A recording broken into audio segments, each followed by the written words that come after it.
Title: The River That Kills Without a Trace, the true story behind the striding place. Help this channel grow. Like the video, leave a comment, and subscribe for more stories. This helps us a lot. Thank you. The story begins. The river that swallowed the sound. In the heart of Yorkshire, England, there is a stretch of river that looks peaceful, almost inviting. It's narrow enough that a man might think he could step across it, one stride, and he'd be on the other side. That's why locals call it the Strid. But beneath its calm surface lies something no one has ever truly understood.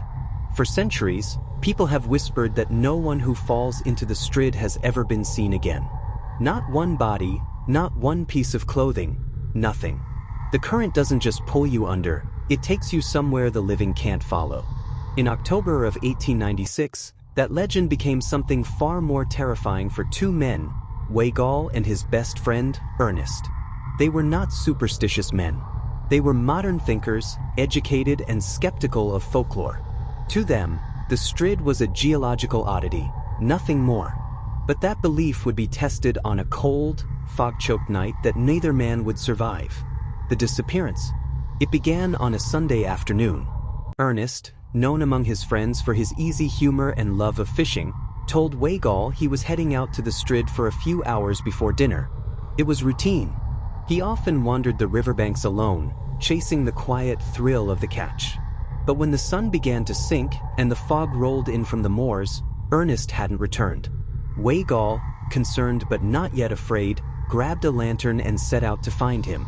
The forest felt different that evening, the kind of quiet that hums in your bones. Every step echoed too loudly. Every branch that snapped underfoot sounded like it was being broken by someone else. The path to the Strid was narrow, hemmed in by trees dripping with mist. Weigall followed the faint outline of Ernest's bootprints through the mud until they vanished near the river's edge. The air was damp and heavy, carrying the faint roar of rushing water. He called out once, "Ernest!" No reply. Only the sound of the river answered, low, constant, endless. The Strid at night. Weigall reached the water's edge just as the last of the daylight disappeared.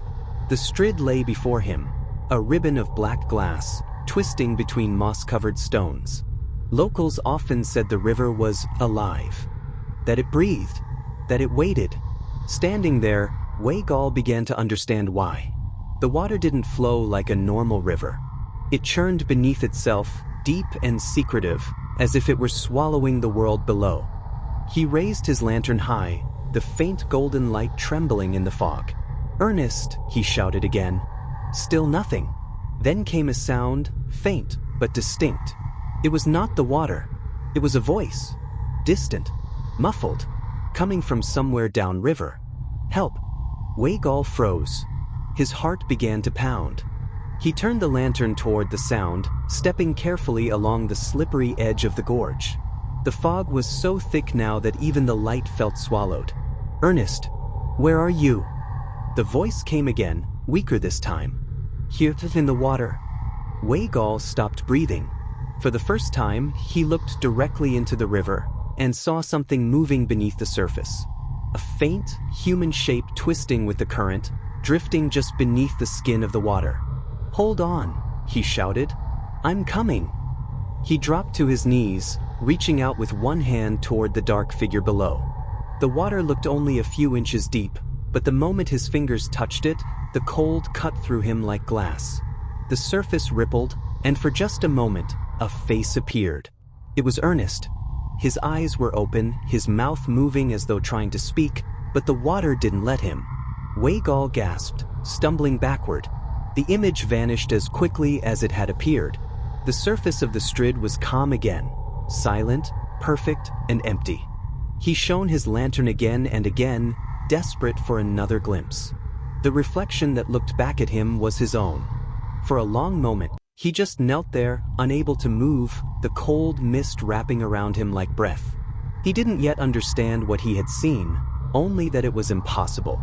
But deep down, he felt something watching from the other side of the water. And as he stood to leave, the river whispered, a sound like a sigh, as if it had been waiting for him all along.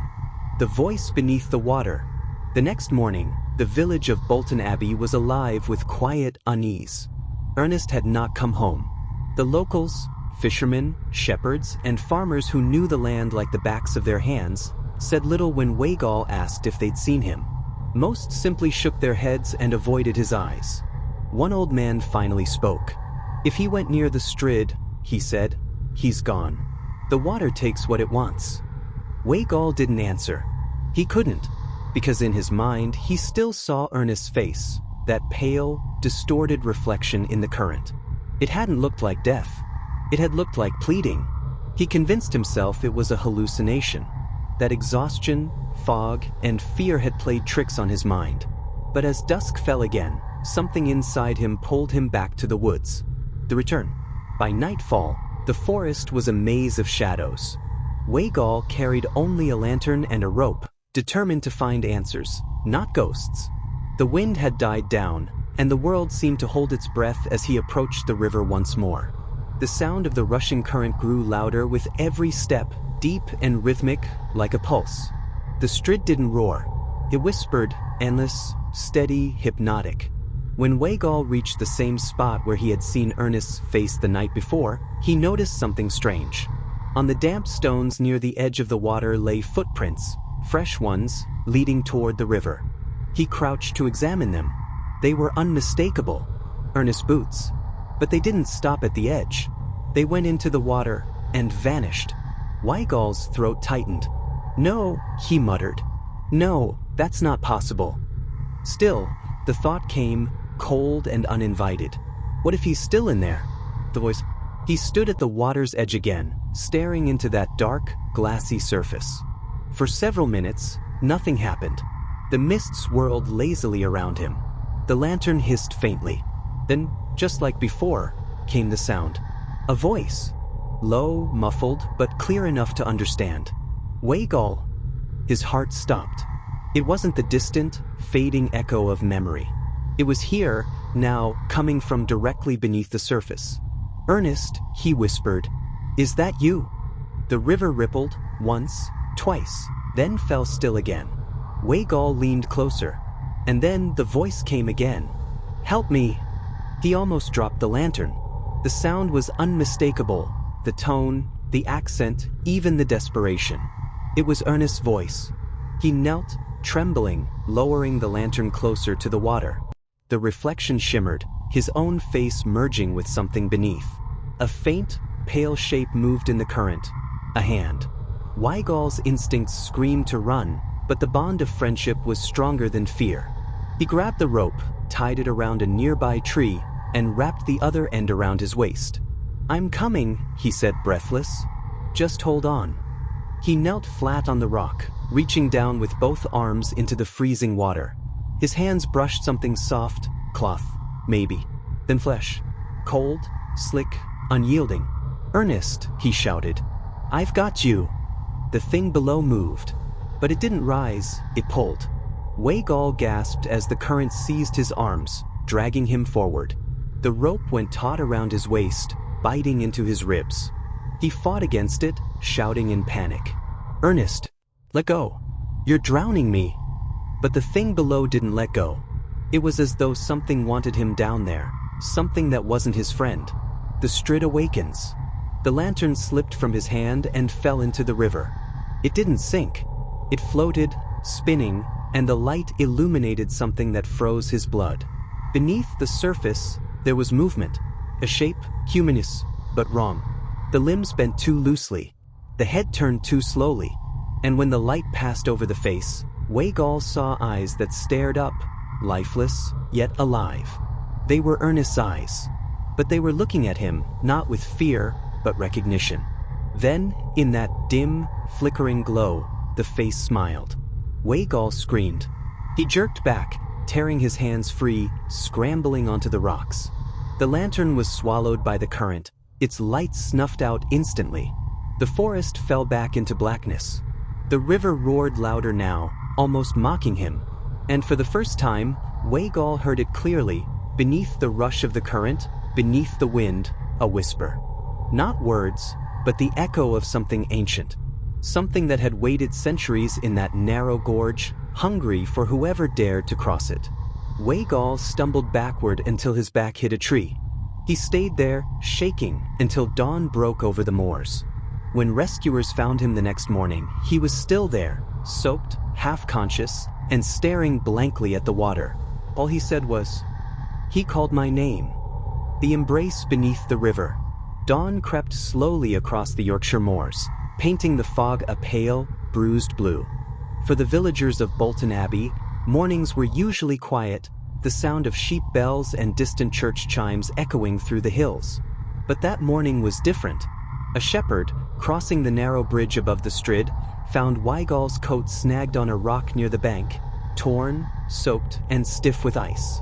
There was no sign of Weigall himself, only the marks of his boots, circling the edge of the water again and again, until they vanished at the same point as the others. The search.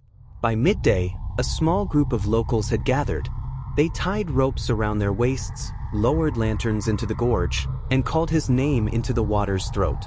Nothing came back but echoes and spray. One of the men, a retired fisherman named Halloran, leaned over the ledge and whispered, "You won't find him. The Strid keeps what it takes." They searched until dusk. Then the fog returned, rolling off the moors like smoke from a great unseen fire, and they left one by one. Only Halloran stayed behind, watching the water. He said he thought he saw movement, two shapes, side by side, just below the surface. But when he blinked, the current folded them away. The last night, 2 nights later, the storm broke. Lightning carved white scars across the sky, and the river swelled, roaring like an animal finally set free. At the local inn, a traveler who had come to see the famous river claimed he saw something in the flashes, 2 men locked together in the torrent, turning slowly as the current dragged them under. The next morning, rescuers searched again, though no one expected to find anything. Yet near the bend where the water disappeared between the rocks, something had changed. The moss that covered the stones was torn away, and there, wedged between the narrow banks, was a tangle of branches, and within it, the remains of 2 bodies. The villagers pulled them free carefully, laying them on the cold grass. At first glance, the faces were unrecognizable, pale, bloated, eyes half open in shock. But when the coroner arrived, he confirmed what everyone already feared. It was Weigall and Ernest. The embrace. What startled them wasn't that the 2 men were found together, but how. Their arms were wrapped around each other, not in struggle, but in an embrace, as though one had tried to hold the other close in the last possible moment. Their fingers were knotted so tightly that even in death, they couldn't be separated without breaking bone. And their faces, they weren't twisted in pain. They were almost peaceful. No one could explain how both bodies remained trapped so near the surface, when the Strid was said to swallow everything whole. The official report called it an accidental drowning. But the old men who stood on the bank whispered another story, that the river had finally returned what it had taken, if only to prove that it could. The legend returns. In the weeks that followed, people stopped walking near the Strid at dusk. Children were told not to speak the names of the dead near running water. And on some nights, when the fog hangs low, locals say you can still hear 2 voices echoing faintly from the gorge, one calling for help, the other answering. Visitors who come to Yorkshire sometimes laugh at the superstition, but those who've stood there alone, with the mist curling around their feet and the water breathing below, often stop laughing. They describe the same feeling Weigall must have known, that the river is alive, that it listens, and that it remembers every soul it's ever claimed. Closing narration. Soft orchestral tone, melancholy and reflective. In the end, the Striding Place remains one of the strangest and most feared natural sights in England. A river so narrow a man could leap across, yet so deep that light itself seems swallowed. No diver has ever reached its bottom. No body has ever been recovered intact. And every year, another tourist ignores the warnings, stepping too close to the edge, believing that legends are only stories. But legends, like rivers, are fed by truth. And somewhere beneath that cold black water, perhaps Weigall and Ernest still drift together, locked forever in that final embrace, silent witnesses to what waits beneath the surface.